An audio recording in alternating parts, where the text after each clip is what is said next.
As an international keynote speaker, mentor, and former victim of abuse, Doug Dane has a unique perspective on personal growth and transformation.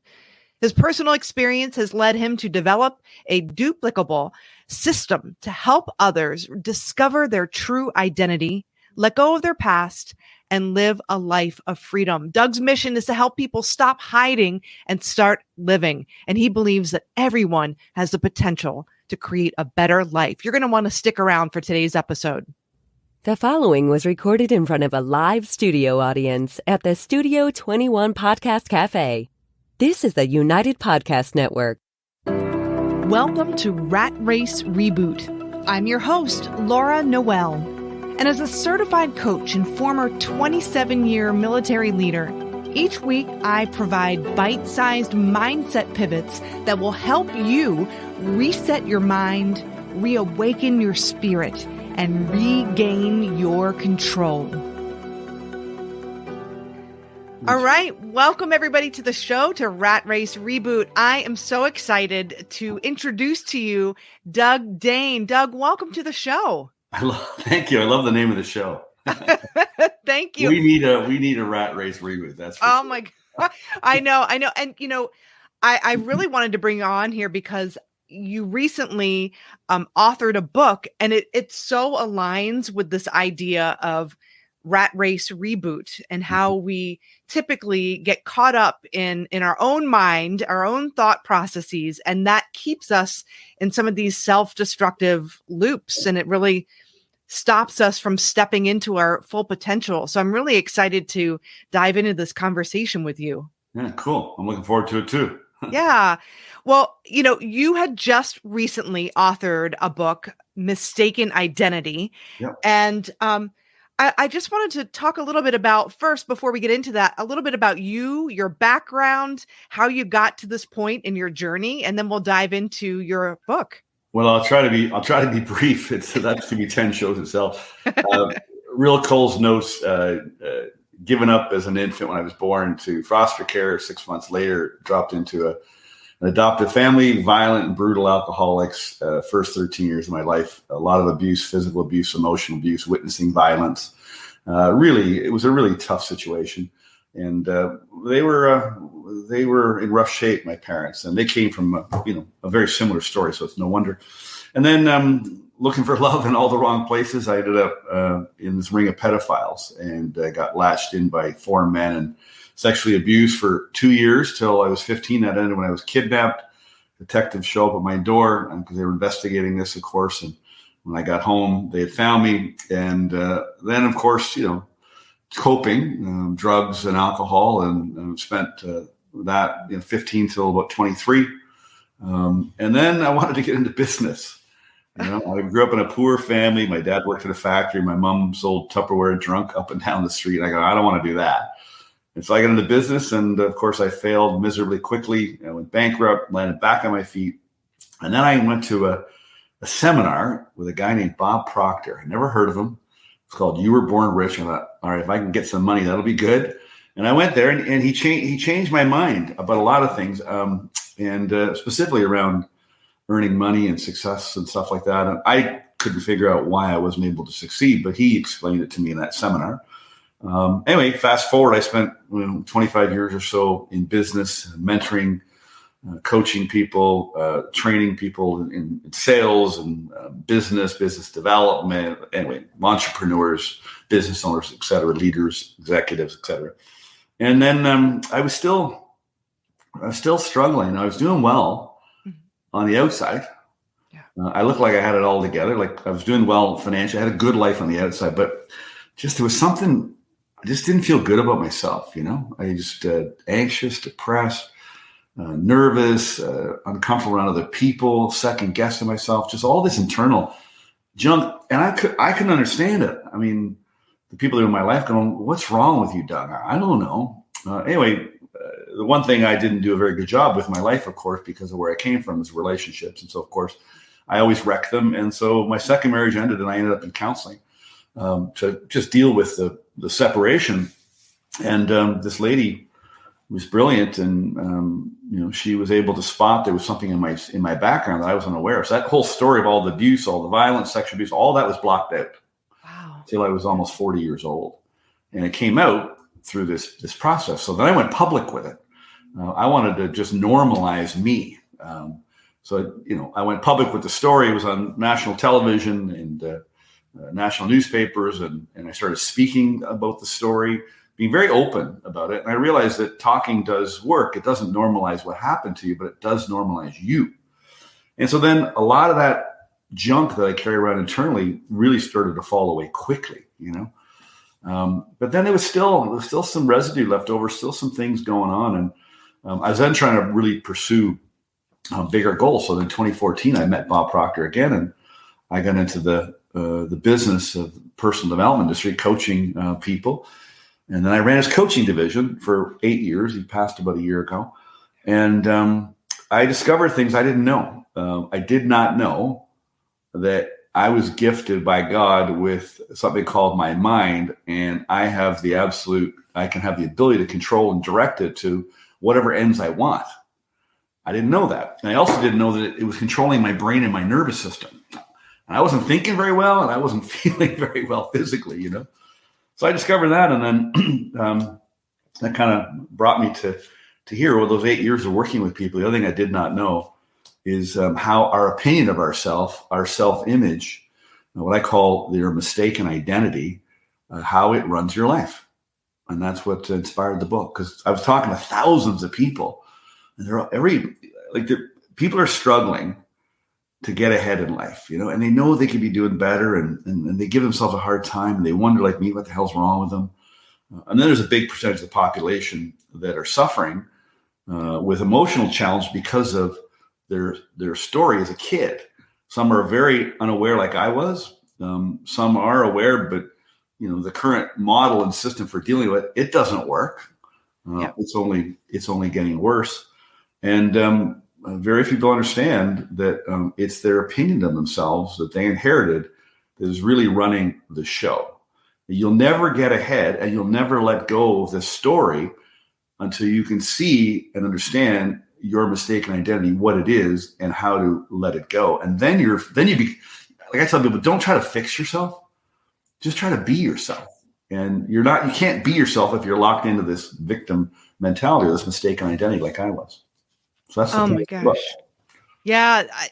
It's interesting. And I definitely, there's so much we could talk about here, but one of the things that I was thinking about in just studying neuroscience, the architecture of our brain. And this was recently, I was reading this. It's like we connected at the time that I was kind of diving into this and questioning, oh my gosh, my own upbringing, to what you were saying, and how a lot of us experienced trauma, and that influences the architecture of our brain.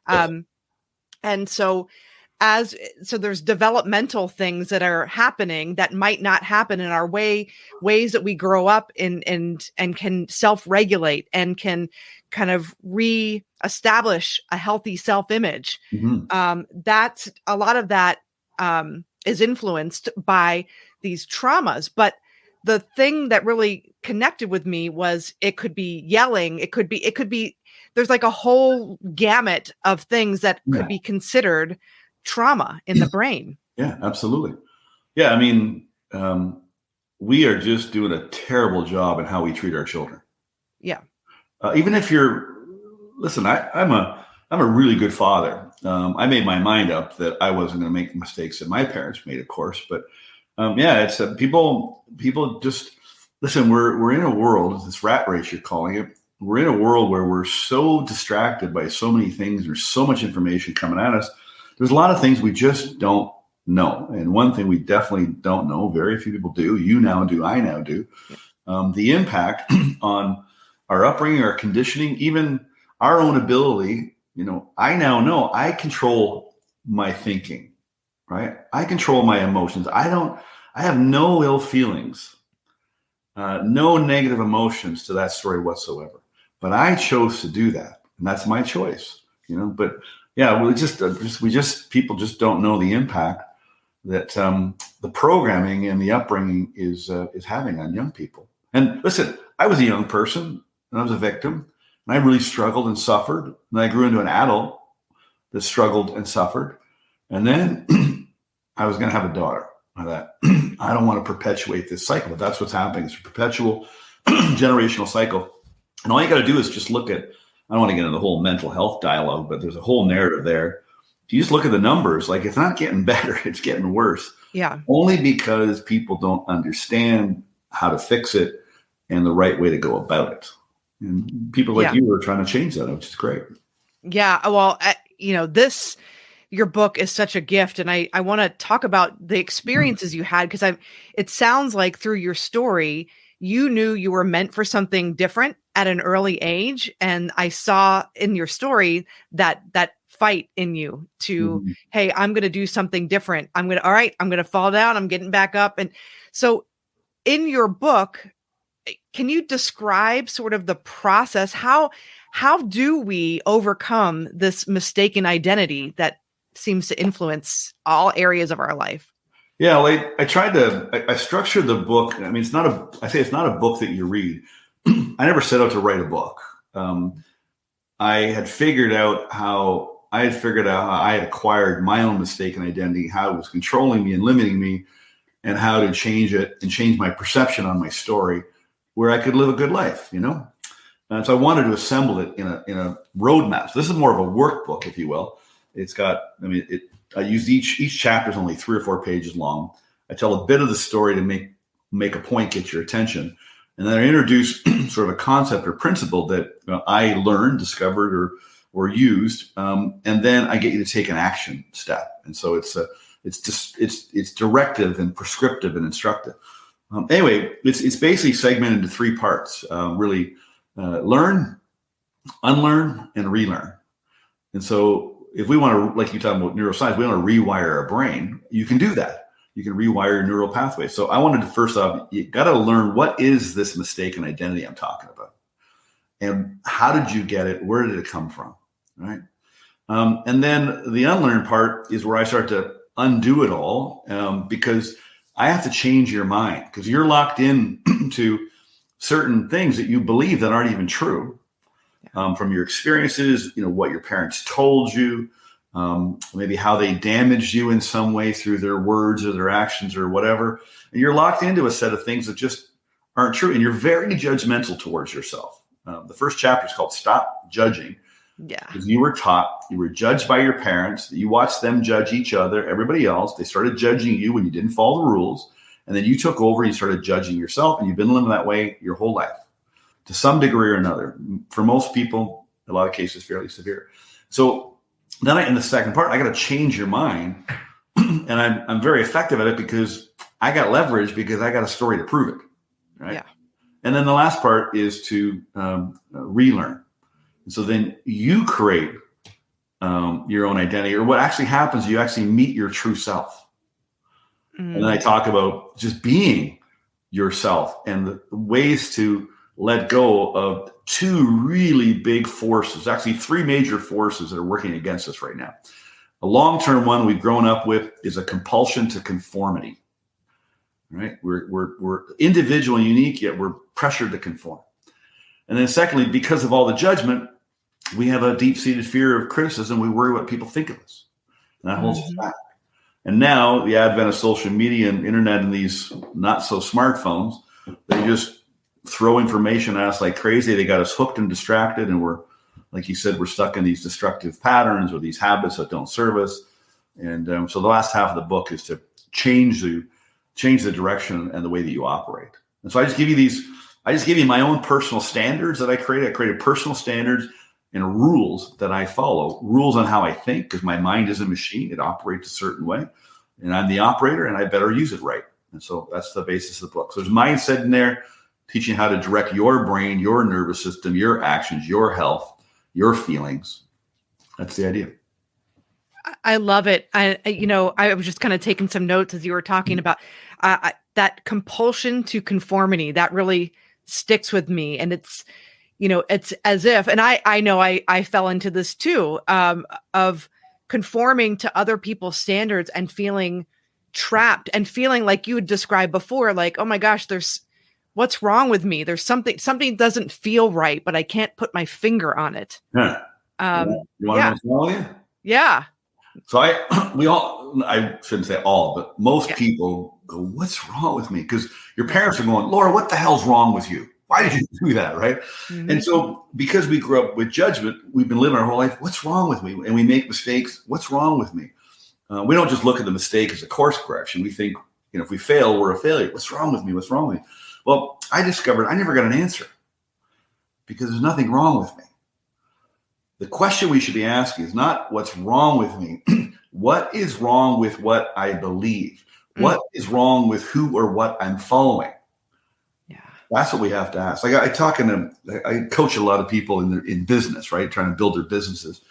And I taught a guy one time, and he was, his results had tanked, and he knew he could be doing better. And he's going on, and all he was talking about was what was wrong with him. Because in the personal development space, it really does push the idea you got to fix yourself. There's something wrong with you, right? Yeah. And you strive and strain and you struggle, nothing happens. And as I'm listening, it took about 10 minutes. I go, dude, can I interrupt you? He goes, sure. I said, I don't think there's anything wrong with you. He goes, what do you mean? I said, the only thing I think was wrong is you got the wrong marketing company. The marketing company had him sold into this idea, right? And he was not questioning what he had invested in the marketing. He was questioning himself. Yeah. And then he goes, shit, you're right. And so we went through it all. Anyway, he fired them and things turned around like crazy. And he felt better right away. Yeah. Oh my God. Yeah. It's like, it's similar to, when we look at other people in terms of what they're doing and think that we should literally follow them and do what they're doing, but it might not be the right path for us. And then we judge ourselves according to somebody else's measure stick, which never works. That's right. And the parents, they set this bar for you and you never reached it. If you did get close, they moved it on you. Yeah. Oh yeah. Yeah. It was never good enough. You want to grow. You want to, they're inspiring you. Right? Yeah, that's right. Yeah. Oh my gosh. This is so much goodness. And I wish I had this book earlier on in my life to even realize just, how my upbringing influenced how I was showing up and more importantly, seeing myself. Yeah. Yeah. It's crazy. I have the benefit of having written it. And it didn't take me very long to write it because I was basically for 8 years working with people. Trying to figure out for me, I was trying to figure it out for me, of course. And along the way, that's the nice thing is people got to get this straight too. You can be a guide for somebody as you're improving your life. If you want to guide people up a mountain, you don't have to climb every mountain, but you can go ahead of people. Anyway, I was working on my own life and improving my life, figuring this all out. And I was mentoring and coaching other people and trying to help them. And then it struck me, there's a chapter in the book. So Laura and I, of course, we work with Bob Proctor. Yeah. I work closely with Bob in his company, and then we became friends. And all through, there's a chapter in the book called "Let It Go," where I talk about Bob several times in the book. But he kept saying, Doug, he said, "Just let it go." I go, "But Bob, it's not that simple."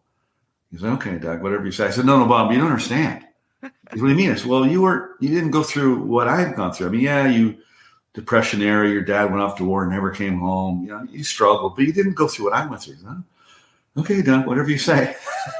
And he just kept saying, Doug, this is so simple. You're making this so hard. You're dragging it out.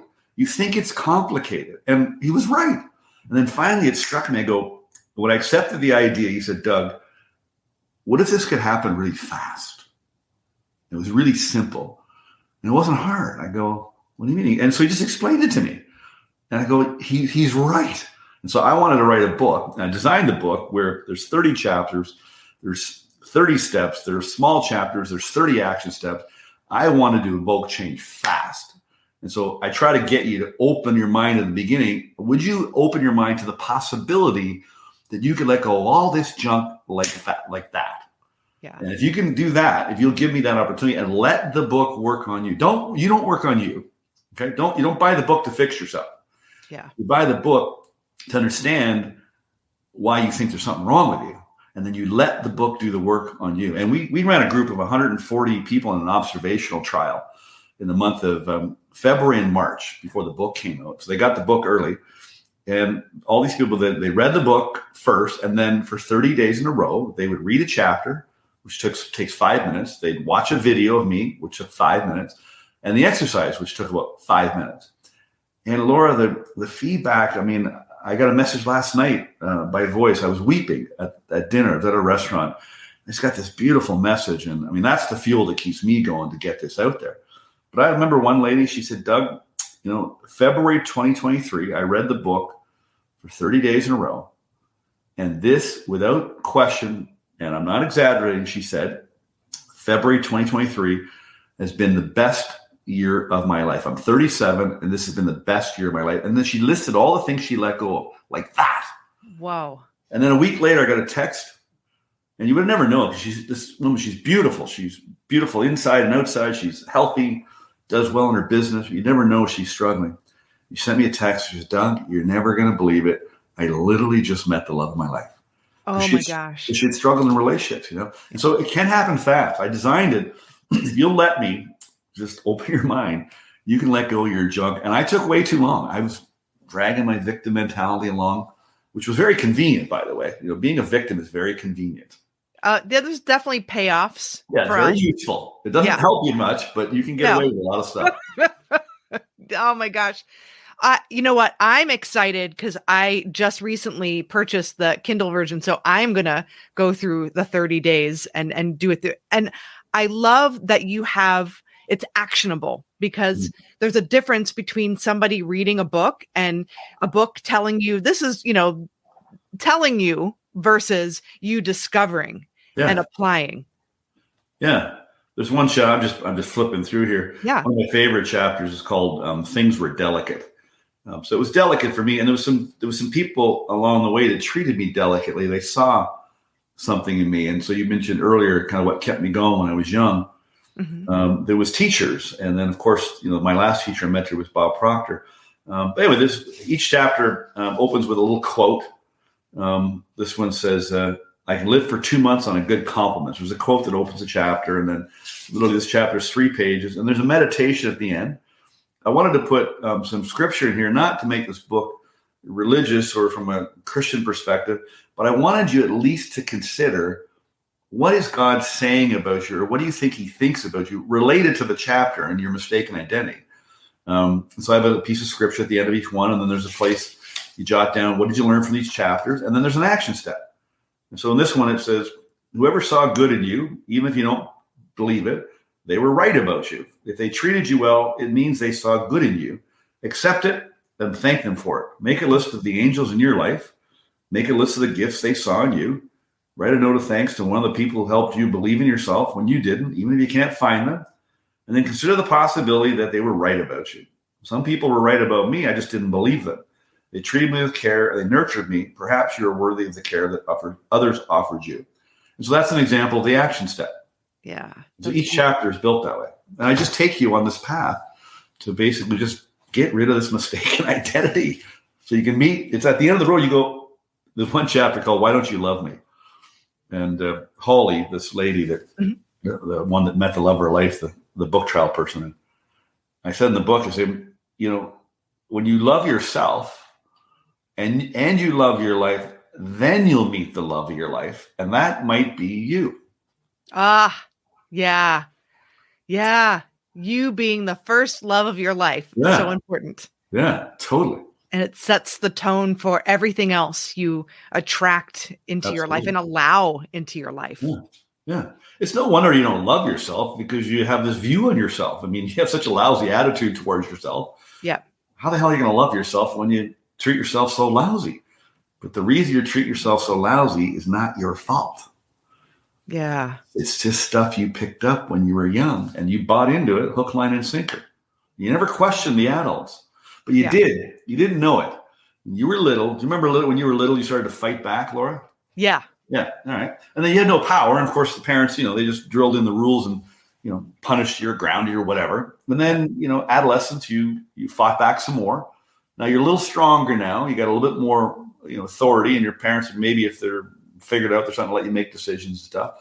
And then, it comes back early 20s, post school, maybe post graduated university, hits you around the 40s. They call it a midlife crisis. You hit these stages, and when you're little, you're watching the parents. Like in my case, it was severe, right? And I guess I had some awareness because I'm going, something's off track. I mean, obviously there was things were really off track. Yeah. But you question the attitude. You feel like something's off track, but you don't know what the right track is when you're young. But you know something's off track, and you question in your mind the adults. But what ends up happening is you're programmed to question yourself. You were on track the whole friggin' time. It's the parents that were off track, but you didn't know that. And then you just grow up. Oh, what the hell is wrong with me? Yeah. I grew up in a violent household as well. And I remember wishing and dreaming that I was adopted and my real parents would come and get me. But I knew that it just, I can remember all of those feelings and the fighting back vividly. And we do know. The flip side of that, so I was adopted, and I say in the book, I was so grateful I was adopted because it did two things. One is your question earlier. I knew I was adopted at a very young age, and so it gave me somehow, I wasn't aware at the time, of course, but looking back now, I'm aware, is that it gave me a perspective that I was in the wrong family. Like, I didn't belong. I could have been in any family, right? And if I'd been in a different family, I would have been a different person. And then, of course, the other part for me that is really strikes me is I saved a little boy's life because, most boys wouldn't have suffered those circumstances, or they might have taken their life later on or something like that. So that was just a perspective change as well. Listen, I looked it up on the CDC's website. 60% of adults have suffered some form of an adverse childhood experience, which is emotional, physical, sexual abuse, witnessing violence, mistreatment, or neglect. And most people have a story, and they keep it hidden. Mine was blocked out, so I had to discover it in order to free myself from it. But we're so afraid of what people think of because what we've been through or what we've done because of what we've been through. And I just implore people and urge people, you gotta get it out of you. And the mental health care system, that road is not the road out. Okay, that is just a coping mechanism. You talk therapy. You talk for a couple hours. You feel better. Works for a couple of weeks. You go back. You feel like crap. You go back again.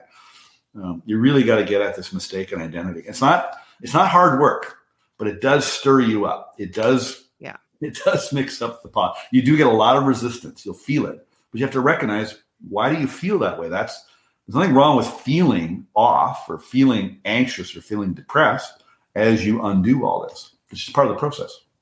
Yeah. That's so true. Yeah. It can get a little messy, but it's so, it's like going to the gym for the first time. You first start working out, your muscles are sore.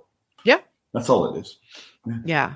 And so with all of that in mind, who is this for? Who is this book for? I think it's for everybody. I've talked to thousands of people, and I've worked with a lot of very successful people, and I've become very successful.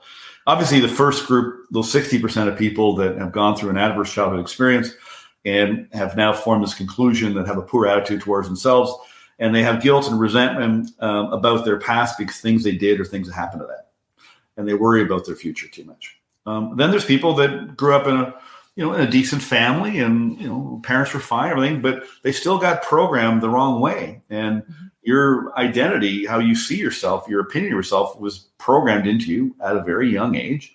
You were initially imitating the adults, and then you got hypnotized, and you were expected to follow these rules, values, and beliefs. You got judged if you didn't, and so you grew up with a distorted view on yourself.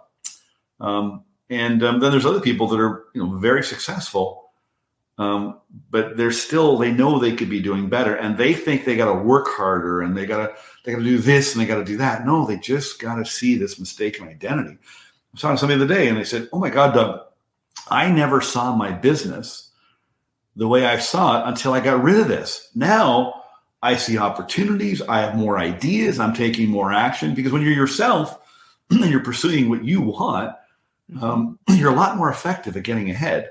But if you have this mistaken identity, it's like a governor or like being a pumpkin stuck in a jar, Yeah. So true. Yeah. Well, how do people get a copy of your book? How do they connect with you?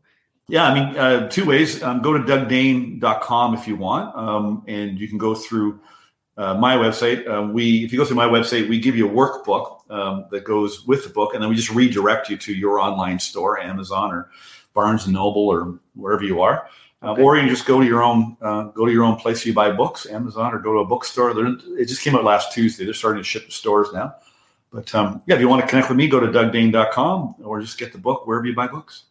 Great. And we will have that website in the show notes, so you can just go there. But Doug, I want to thank you so much for pouring into our audience. Are there any last comments that you feel like we haven't addressed? I would just say the two things I've said already. Stop trying to fix yourself and just be yourself. There's nothing wrong with you. Stop asking that question. Start questioning what's wrong with what I believe or what's wrong with the path I'm following. Yeah. That's what you got to, those are the questions to ask. I love it. And I've asked myself, what's wrong with me? And you've answered, there's nothing. Yeah. Doug is awesome. I highly encourage you to get in contact. And a phenomenal leader, phenomenal coach and author. And I encourage you to connect with him and grab a copy of the book. But Doug, thank you so much for joining us on the show today. Oh, thank you. It was fun. Thanks, Laura. Thanks. All right. For those of you listening, if you enjoyed today's episode, go to ratracereboot.com, whatever platform you listen to your podcast on. Leave us a 5-star review. Leave some comments. We read them. And until next week, remember, everything's created twice. First in your imagination and then in physical form. We'll see you next week. The views and opinions expressed by the hosts, guests, or callers of this program do not necessarily reflect the opinions of the Studio 21 Podcast Cafe, the United Podcast Network, its partners, or affiliates.